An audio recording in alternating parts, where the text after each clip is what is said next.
Sorry, hindi ako nakakasagot ng tanong nito mga nakaraang araw, kaya minabuti ko na habang nandito rin lang ako na dumito na muna. May comment lang ako, nakita ko yung press ko ni Tol.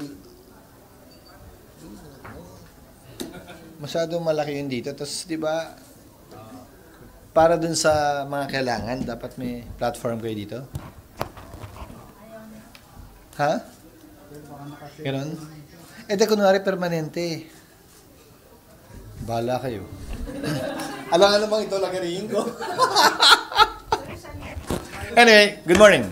I'm here to add, I don't have anything to say really, but just to answer questions because I haven't been able to answer text because I was abroad. Ano? Para sa akin, dapat at tama lamang naman yon bilang kortesiya sa kanya.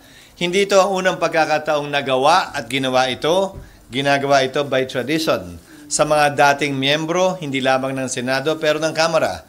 Sa kaso o sitwasyon ni Senator Sani, ni Secretary Sani, dati siyang mambabata sa Kamara, kasalukuyan siyang senador nung siya'y inappoint ng Pangulo bilang kalihim ng DepEd. So, yung mga relasyon at kasamahan niya, nandito pa rin naman. Kaya binigyan siya ng kortesiyang yon ng mga miyembro ng Kongreso at ng Senado.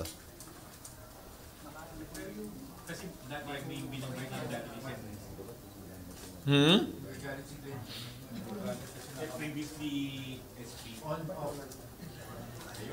mga instructions?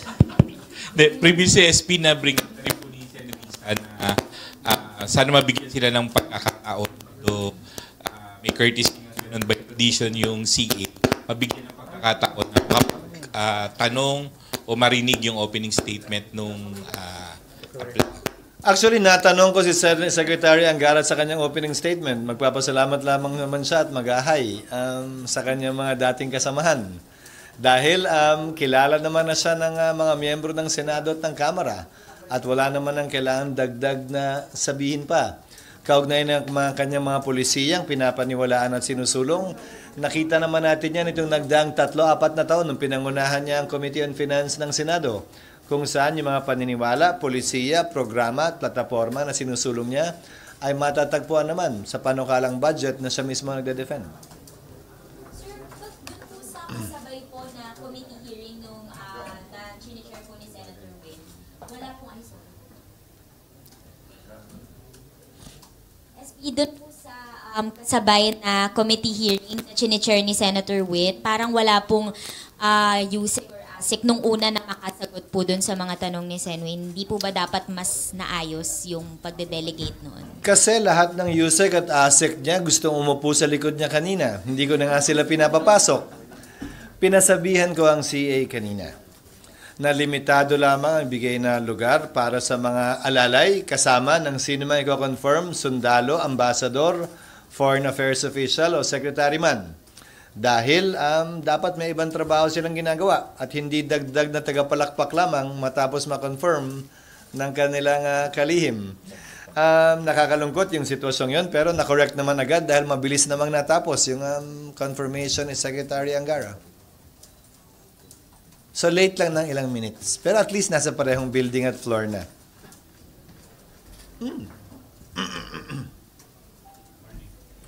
Hoy, yung mic nyo, Boljak ha? Hello. Tinuro na kanina eh. Hindi matandaan eh. Saan galing ba yung mic? Dito, sir. Morning, sir. Morning.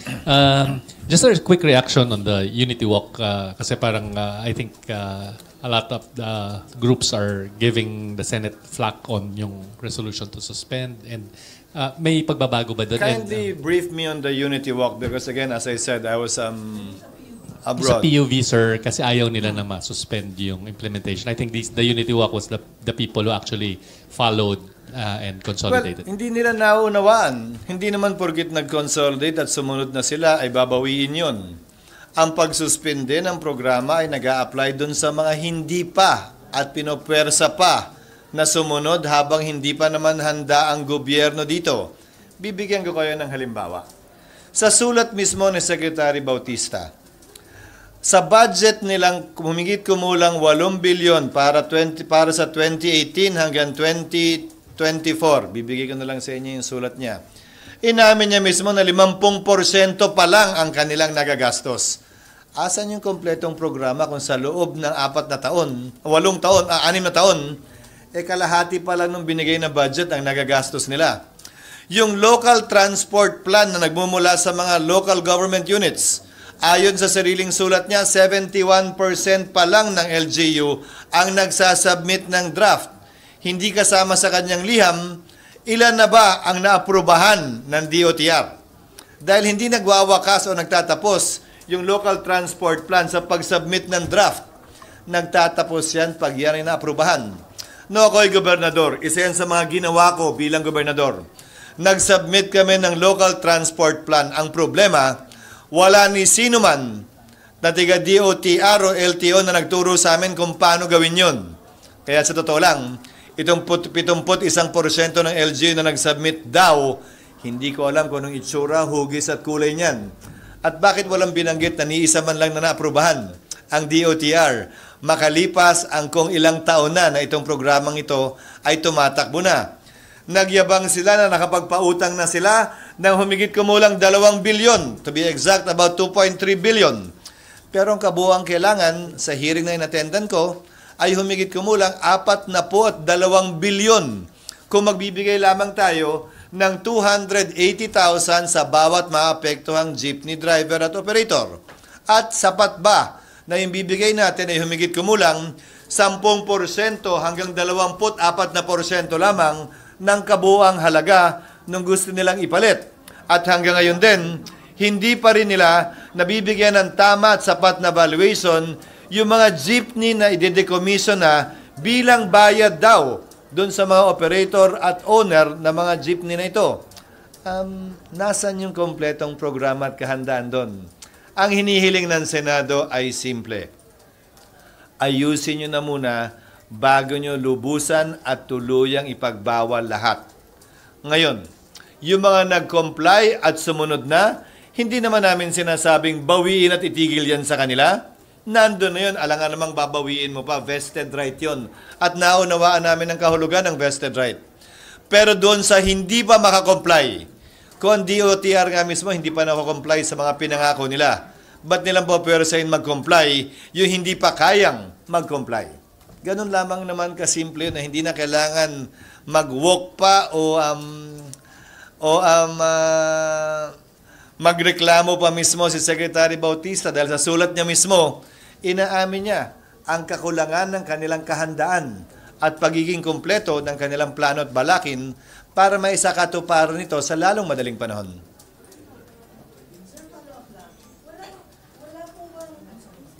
Mabait na nga ako, tapos mag-follow up ka pa. Sige, sige na, okay na. Wala bang mechanism na ma-ensure na itong mga taga-DOTR is doing their job, di ba? Parang 6 years and yet wala silang nagawa doon sa program. Well, sa'yo na mismo nang galing yan. Yun na nga yung punto, di ba? 6 years and yet, kalahati pa lang ng budget na nagagastos.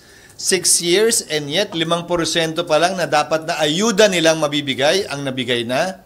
6 years and yet, minority pa rin ang local manufacturer ng mga jeep na ito. Mas marami pa rin ang dayuhang manufacturer ng jeep na ito. Again, walang masama na magpreno. Kung gagamitin ko ang salita ng mga tsuper at jeepney, magpreno ng konti, magminor ng konti, hindi ba? Baliktanawan yung mga kakulangan pa na dapat at pwedeng punuan bago tuluyang umarangkada. Ika nga.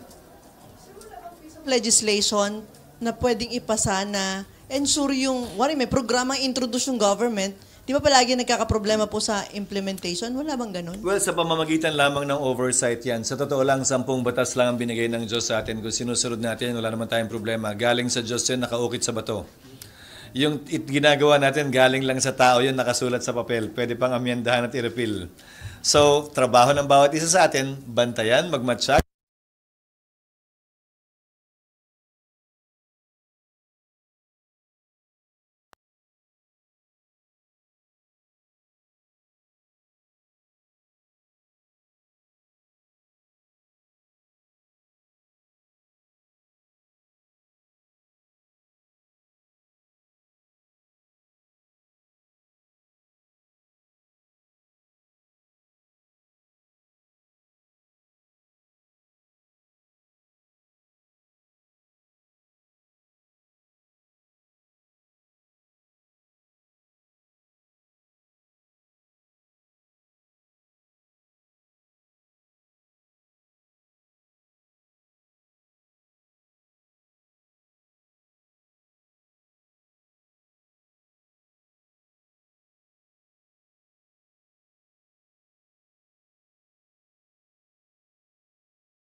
May pahabol lang po. Yes, ma'am. So it's safe to say po, SP, that the Senate is standing by its call po na temporarily suspend muna yung PUBM.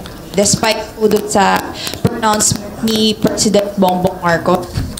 Well, that's what you call separation of powers and different divisions of government. It's okay to have different opinions. Okay lang na magkaroon ng iba't ibang pananaw, ang iba't ibang sangay ng pamahalaan. Walang masama at mali doon. At saka napasa na yan, napirmahan na yan ng mga senador. Hindi naman na pwedeng i-reverse din yon. Nagpahayag ng sense of the Senate. Ito ang pananaw at tingin namin. Hindi namin sinasabing tama, perpekto, at kami lang ang magaling. Ito ay nagsisilbi lamang na paalala sa executive branch. At ganyan ang relasyon dapat sa pagitan ng executive at legislative. Hindi naman pwedeng amin na lang lahat palagi. At hindi naman din pwede, nasusunod na lang din palagi yung executive sa gusto ng Senado.